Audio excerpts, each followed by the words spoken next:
And there we are with a ceiling where you can't reach the plastic anymore. So I was going to put a piece of plywood up there for winter anyway, because last year I had trouble with predators crawling around up there. So I needed a more solid surface. So I just put it up there now, stapled the reflective plastic on top of that where the birds can't reach it. But here's happy. So our plastic issues, nobody's eating any more plastic. So now we just have to get the ones in the kitchen through their guts full of plastic to a place where they're happy again, and hopefully we'll be okay. So you'll notice that I now have a lace wing in the boy cage. I bought this guy when I was at the last show. He's a baby. He's only about 4 months old, so he'll come into play next fall, along with whatever I get produced from the 2 lacewing hens that I have. So this is nice. He's a third line, so genetically speaking, I'll have a diverse crew to work with. So I'm excited about him. He's a cute little guy, very fluffy. And he has nice markings. So one of the things that happens with lacewing is a lot of people believe that a lacewing is a combination trait, which is an albino and a cinnamon crossed up. If you cross an albino with a cinnamon, you do not get a lacewing.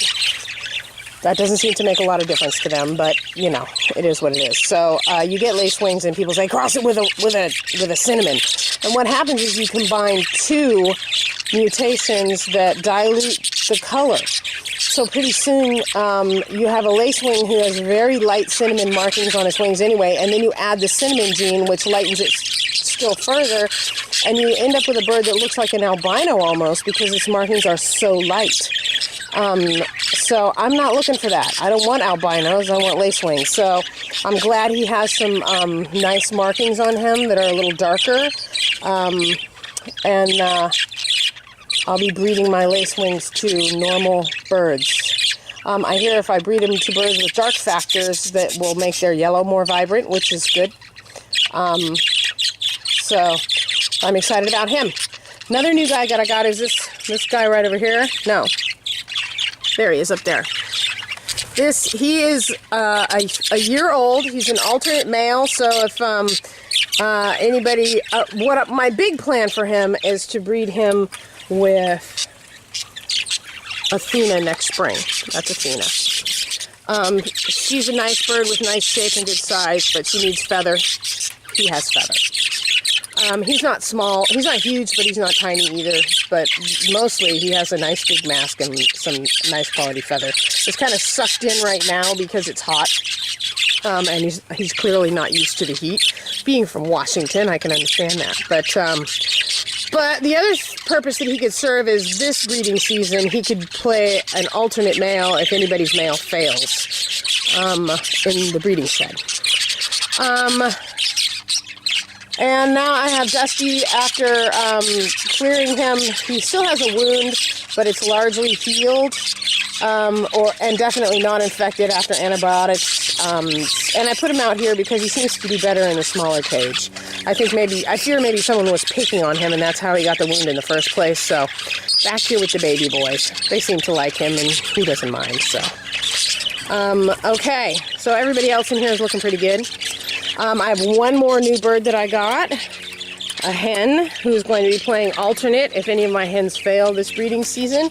That is her right down there, the gray. Yoo-hoo!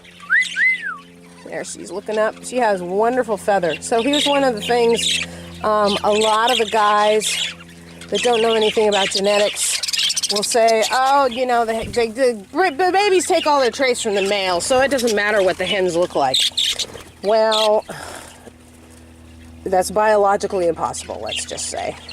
But the good news is that means that it's easy to get a hold of decent hens, because breeders will give them up more readily because they think it doesn't matter. Which is just silly. I mean, if you have a hen like Coco and you end up with babies like this, you know that what the hen looks like matters. So, or Rainbow's line, these great big girls. There they are. Look at that. So anyway, she's an alternate for this breeding season. If any of my hens fail, and I'll go into that more later. And then the other thing that's going on in here is bond babies. They are out and about. This is the oldest chick right here. She's hot, been in the kitchen for a while, and they're like, what? And this is the second, this is the youngest right here. And there's the little middle child, the violet down there. And they are doing just fine. So I'm keeping them in millet so the new birds and the babies can adapt. And it's all good. Okay, that's it.